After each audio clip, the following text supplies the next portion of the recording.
7 documented cases where human consciousness seems to break physics. Number 5, fake surgeries that cure real diseases. Number 3, cancer patients whose tumors vanished after changing their thoughts. And number 1, meditators who can literally alter quantum particles just by watching them.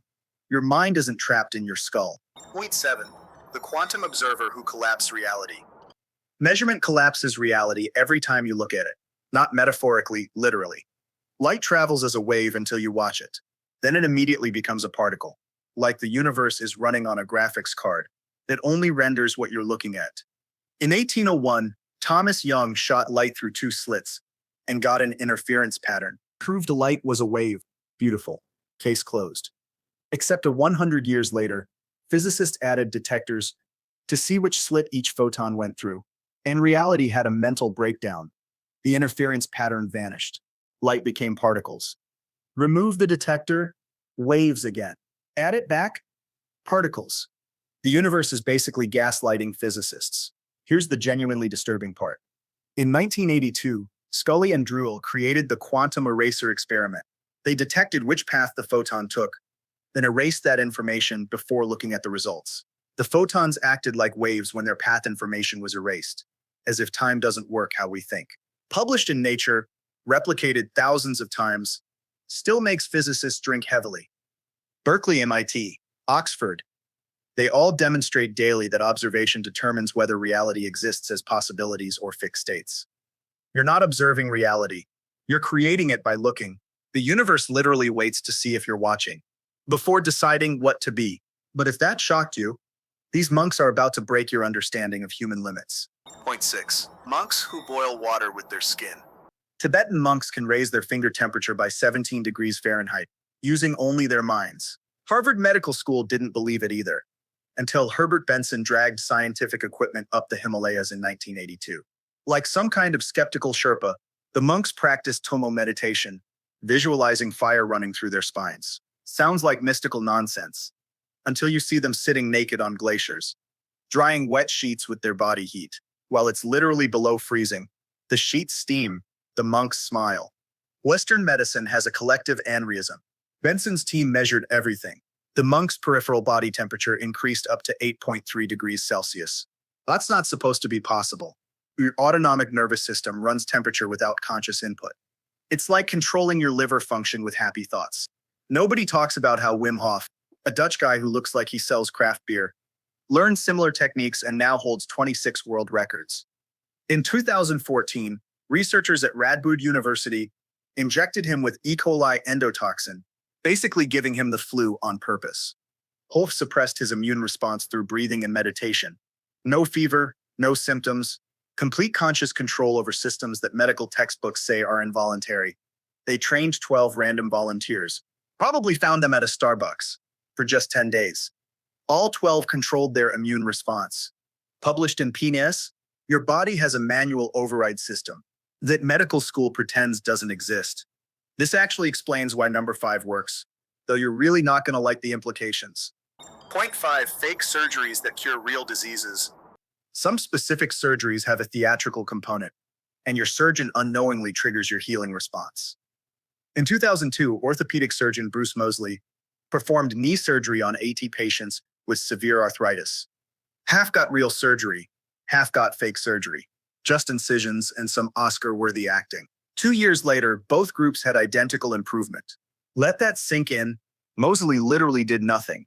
Made small cuts, poked around, pretended to fix things, sewed them up, and knees healed. The New England Journal of Medicine published it. The medical community freaked out, and we all collectively decided to ignore that consciousness can repair cartilage. To be clear, real surgery saves lives daily. This shows the mind adds to healing, not replaces it. This one breaks every rule of medicine. In 1959, Leonard Cobb tried fake heart surgery for angina. The fake surgery group improved more than the real surgery group. The procedure was immediately abandoned, but nobody wanted to discuss why theatrical surgery cures heart disease. Brain scans show fake painkillers trigger real opioid release. Fake Parkinson's medication causes actual dopamine production. Your brain has a fully stocked pharmacy and will write prescriptions based on your expectations. Some surgeries for chronic pain have a theatrical component. Your knee surgery, mostly medicine, but your expectations amplify the healing.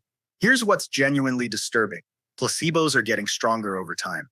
In 1990, placebos helped 27% of pain patients. By 2013, it was 41%. We're literally evolving to heal ourselves with nothing, which makes pharmaceutical companies very nervous. Unlike healing through belief, this next one shows machines literally obeying human thought. Point 4. The machine that obeys human thought. For 28 years, Princeton University, yes, that Princeton, ran machines that generated random numbers. Just ones and zeros, like infinite coin flips. Then they asked people to think at them. Just concentrate and try to make more ones appear. That's it. Think at the machine. It worked. And Princeton really wished it hadn't. The effect was tiny. About 0.2% deviation from chance. But across millions of trials, the probability this happened randomly is about 1 in 5,000. Robert John, Princeton's Dean of Engineering, ran the PEAR laboratory from 1979 to 2007. Distance didn't matter. Time didn't matter. Groups were stronger than individuals. Consciousness was affecting random quantum systems. And Ivy League physicists were having existential crises. Remember point 7 about observation creating reality? Well, intention does too. The Global Consciousness Project has random number generators running worldwide. During major events, 9/11, Princess Diana's death, the 2004 tsunami, they all deviate from randomness simultaneously. When humanity collectively focuses, probability itself gets stage fright. These are the same quantum random generator your phone uses for encryption. If consciousness doesn't affect quantum systems, your banking app is secure. If it does, every human thought slightly reshapes the probability landscape of reality. The Princeton team shut down in 2007, officially due to retirement. Unofficially, maybe because proving consciousness affects matter at a major Ivy League institution makes tenure committees very uncomfortable. But wait until you hear.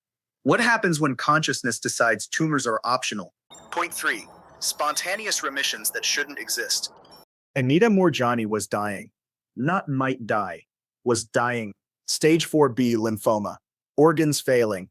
Tumor lumps the size of lemons from her neck to her abdomen. On February 2, 2006, she entered a coma. Doctors told her husband to start making arrangements. Then she woke up. Within 4 days, her tumors shrunk 70%. Within weeks, no trace of cancer. Huntsville Hospital has the records. The oncologists have no explanation. Just standing there with their medical degrees, looking at scans, having a crisis. The Institute of Noetic Sciences maintains a database of over 3,500 similar cases. Terminal cancers vanishing. ALS reversing. HIV disappearing. Not managed, gone. These aren't miracles or misdiagnoses. These are documented in medical impossibilities with before and after scans that make doctors question everything they learned. Saint Peregrine, patron saint of cancer patients, had a tumor that vanished overnight in 1345. We still have the historical medical records.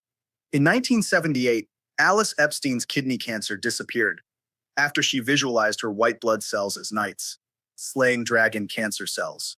Her doctor, who probably needed therapy after witnessing this, published it in multiple journals. Medicine calls these spontaneous remissions, which is scientific speak for, we have absolutely no idea what happened, but need to name it something so we don't look incompetent. They occur in roughly 1 in 100,000 cancer cases. Rare but consistent enough that every oncologist has seen one and doesn't talk about it at parties. Remember how the monks could control involuntary systems? This next one proves your imagination literally is physical training. Point 2. Your brain can't tell practice from performance. Your brain literally cannot tell the difference between vividly imagined practice and actual practice. It's like your neurons are really gullible. In 1995, neuroscientist Alvaro Pascual-Leone took volunteers who'd never played piano, couldn't even play chopsticks. Half practiced a 5-finger exercise for 5 days. Half just imagined practicing. Never touching a key, just sitting there looking weird. Brain scans showed identical changes in both groups' motor cortexes. Identical. Published in the Journal of Neurophysiology. Replicated dozens of times. Now standard treatment for stroke rehabilitation. Your imagination physically rewires your brain exactly like real practice. You can literally get better at piano while lying on your couch eating Cheetos. Basketball players improved free throw percentage 23% through mental practice alone, nearly identical to physical practice improvement. Surgeons who mentally rehearse procedures make 32% fewer errors, which is comforting. Olympic athletes have used visualization since the 1960s because imagining perfect performance creates the same neural patterns as actual perfect performance. Here's the part that breaks reality. Phantom limb patients can be cured using mirror boxes that show reflections of their intact limb. The brain sees the reflection, thinks the missing limb is moving, and phantom pain disappears. Your consciousness can heal limbs that literally don't exist.